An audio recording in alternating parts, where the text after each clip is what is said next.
Hi po, I'm back. So ayun, ipapakita ko naman sa isa pa namin ready for occupancy, which is the Block 12 Lot 3. Ayun, so isa pang perimeter ito.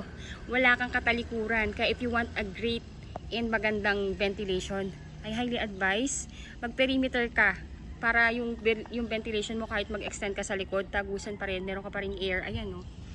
Ayan po yung loop. Ayan lang yung likod. So ito yung unit. Yung purple. Ayan po. So again, ito yung location sa map. Ayan, this is Block 12 Lot 3. Ayan, so mukha lang siyang malaki yung face pero isang diretso lang yan, no.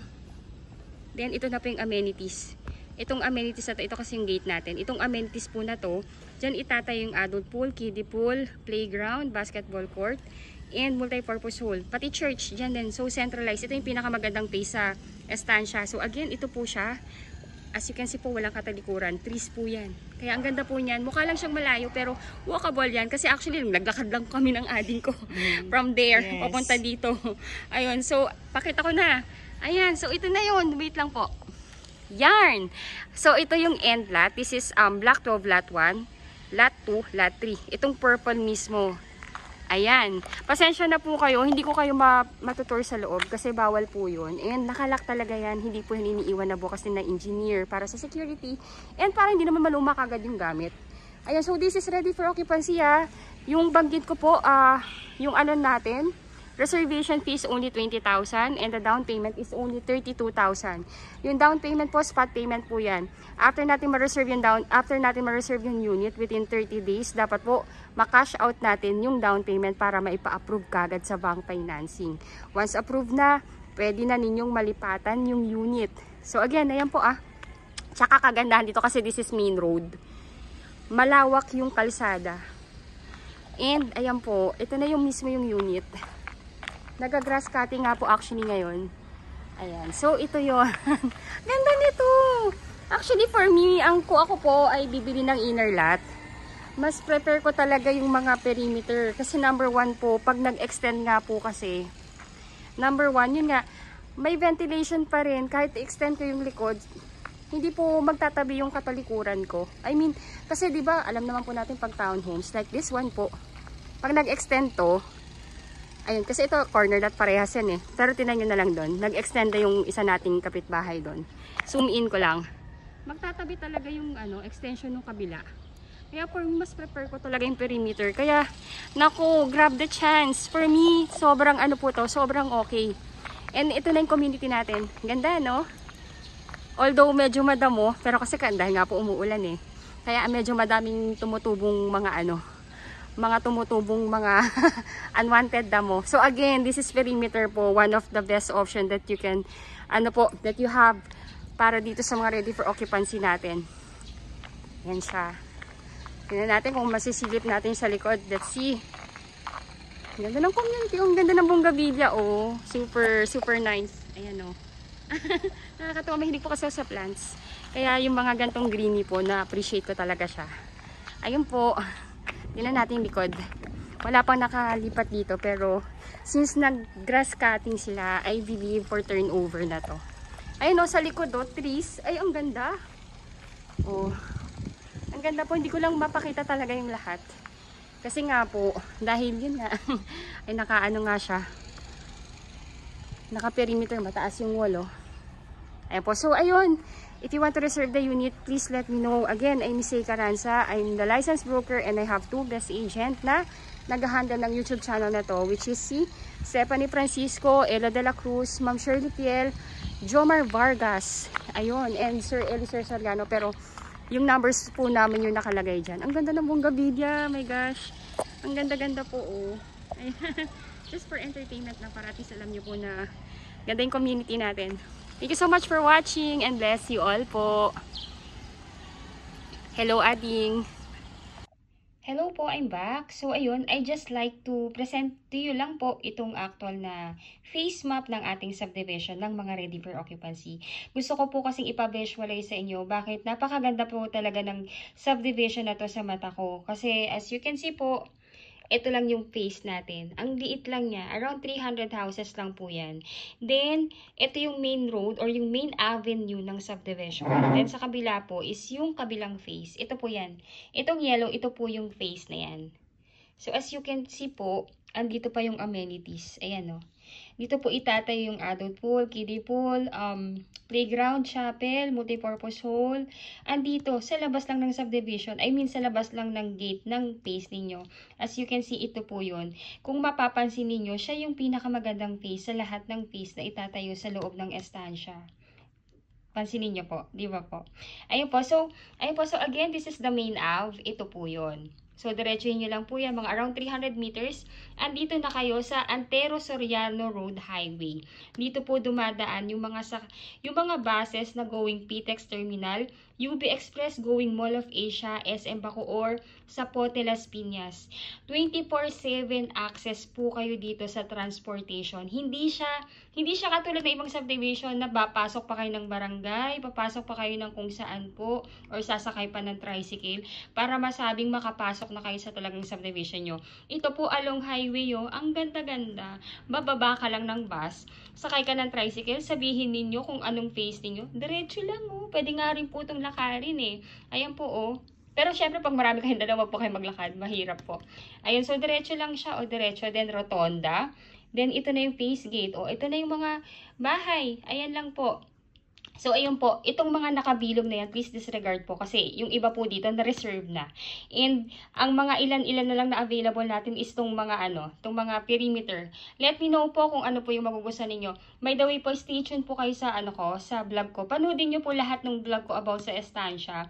Makikita nyo yung block and lot nung available. Let me know po kung ano po yung nagustuhan nyo doon para ma-check natin kung hindi pa ba na-reserve. This is a first come, first reserve basis. Napaka-advantage po ng panahon po na to ngayon kasi talagang nagbigay ng malaking discount yung developer namin. Kasi nga po, gusto nang ipasol itong mga natitirang townhomes dito na available sa old phase namin. So, ayun po. So, to discuss to you po yung total, yung information about dito sa ating subdivision. So, ayun po. So, again, ito po yung ating bahay. Ayan siya. So, ito naman po yung kanyang deliverable unit. Naka-vinyl tiles na po yung ground floor, pati po sa second floor. As in, wala na kayong papagawa. Tapos, yung stairs po ninyo, ayan po siya. Naka-wood planks po yan. As in, kung ano po yung nakikita ninyo dito ngayon, yan yung exactly na makukuha ninyo. Ganyan po yung property na i-deliver sa inyo. So, again, yung specs ng ating unit, this is a complete turnover. May 3 bedrooms, may 2 toilet and bath with 1 carport.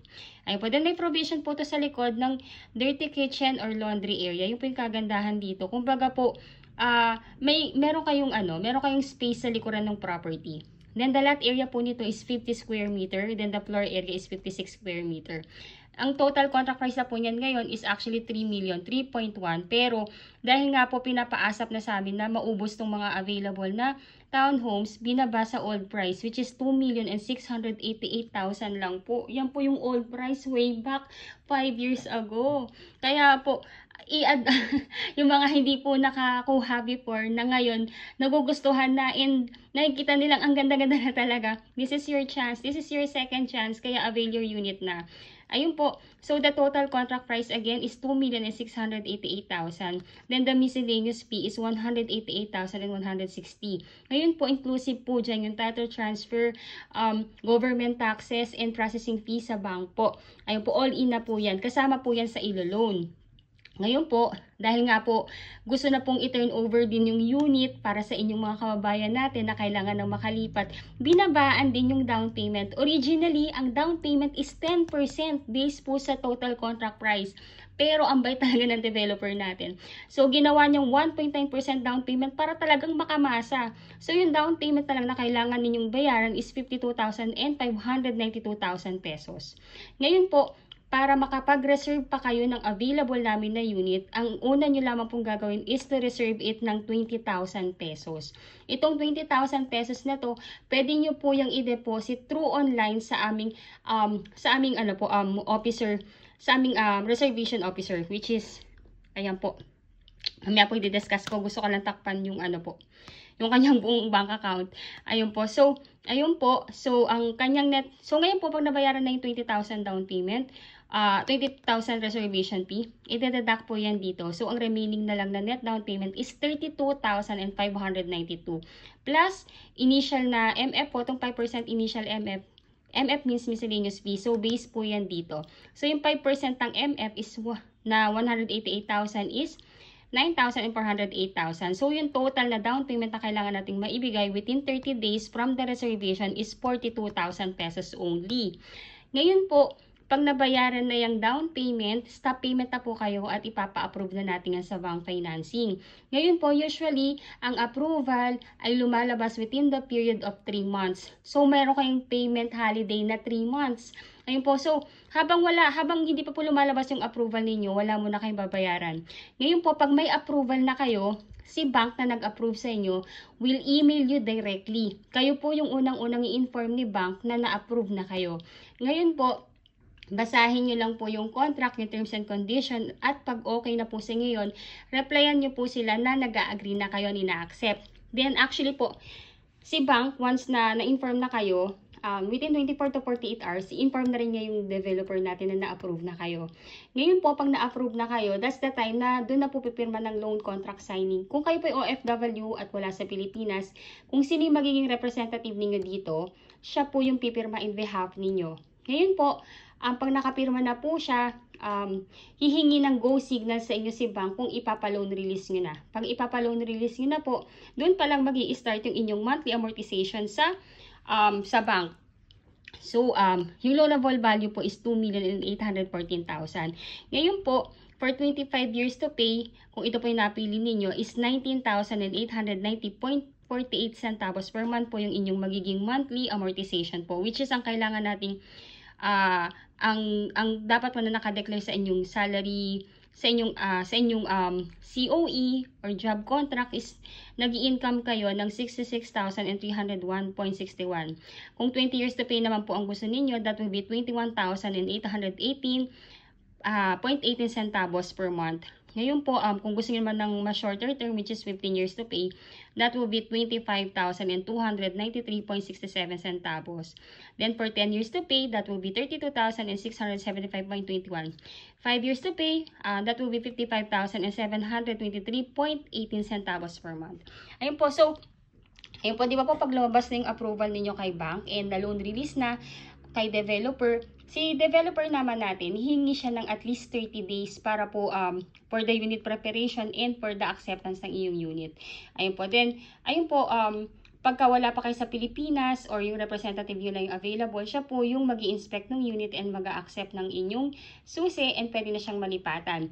Ayun po, again po, pagka na-approve na rin kayo ng bank at nag-loan contract signing, kailangan na rin po nating bayaran yung move-in fee na 15,000. Ito po is para po yan sa application ng inyong Meralco and Water. Instead na si representative ninyo or kayo pang mag-aasikaso sa Meralco for the application, no need for you to do that. Yung village admin na natin gagawa yun. In behalf po para sa inyo. Para at least, pagka lilipatan nyo na, pwedeng meron na siyang utilities or konting panahon na lang yung iintayin ninyo para makabitan kayo. Kasi usually po, si Meralco ngayon is inaabot siya ngayon ng 40 days para makabitan yung isang property kasi batching po sila, hindi na po kumbaga third party na kasi siya ng ng developer, kaya wala nang power si developer natin na ipa-expedite yon. Kaya maigi po na pag na loan take out na kayo or na loan release nyo na, pwede niyo nang bayaran tong utilities para maikabit na. Ayun po, so ayun po, ngayon po kung kayo po ay OFW at wala sa Pilipinas and nais na pong mag-reserve ng inyong property, all you need to do po is magtalaga lamang po kayo ng inyong magiging representative dito sa Pilipinas or AIF or attorney in fact or special power of attorney sa technical term natin. Pero mas maganda siyang pakinggan na representative po Ayun po. So, kailangan po yung representative po ninyo is immediate family member like asawa, kapatid, anak, or magulang na nag-e-edad ng 21 up to 55 years old po. Ayun po. Pwede rin pong pamangkin, pwede rin hipag or bayaw, as long as nandoon sa family circle ninyo. Ayun po. At makikitang makakaipilido kayo, whether asawa ninyo, whether bayaw or or in-laws ninyo, pwede po yun. Ayun, so hindi po pwede ang kaibigan, bawal po yun. Ayun, so kung kayo po yung OFW at wala sa Pilipinas, ayun po. So ito po yung inyong magiging representative. Ito po yung inyong magiging requirements. sa pagkuha ng property ninyo. So number 1 po, kailangan natin ang inyong 2 valid ID with 3 specimen signature, husband and wife if married. Then number 2, marriage certificate if married, birth certificate plus NOMAR if single. 1 by 1 ID picture or selfie na lang po na may white background, husband and wife if married po. Then, TIN ID ni husband and wife if married. Kung wala po kayong TIN ID or TIN number, pwede po tayong magpagawa niyan dito sa atin sa Pilipinas. May contact po tayo. Ang payment lang po sa kanila dun is 450 pesos. Then, ayan po. Then, number 5, latest job contract or latest COE with compensation. Then, number 6, latest 3 months pay slip. Then, number 7, visa, permanent residence ID, oath of allegiance, proof of dual citizenship, or any that is applicable po. Ngayon po, number 8, latest arrival and departure stamp. Then, number 9, SPA form. Yung SPA form po, magagaling po yan sa developer namin.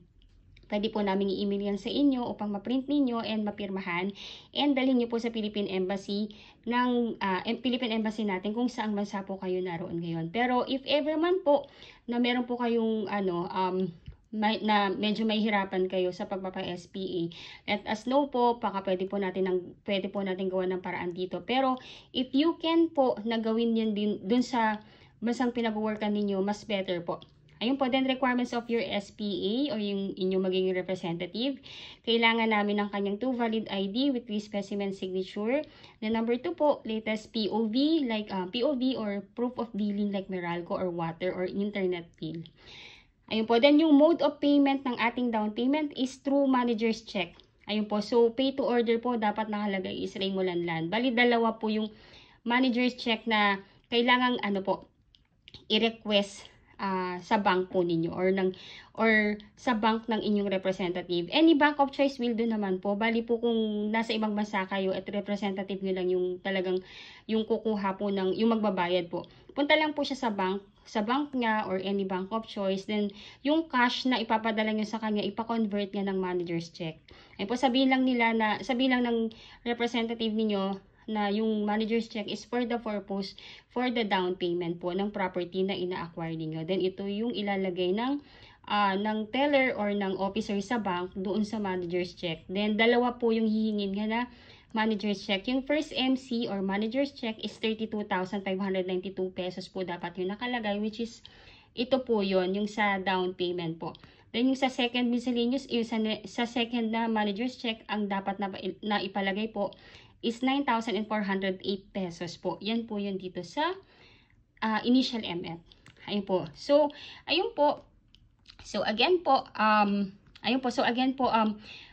yung ating reservation fee, pwede nyo po siyang i-online reservation at i-deposit na lang sa aming sa aming officer na nagre-receive ng mga reservation fee, which is si Ma'am Denise Ratak. Ayun po. So, ayun po, kung gusto niyo na pong i-reserve yung property, unahan po tayo dito. Let me know po. My number is already posted in this video.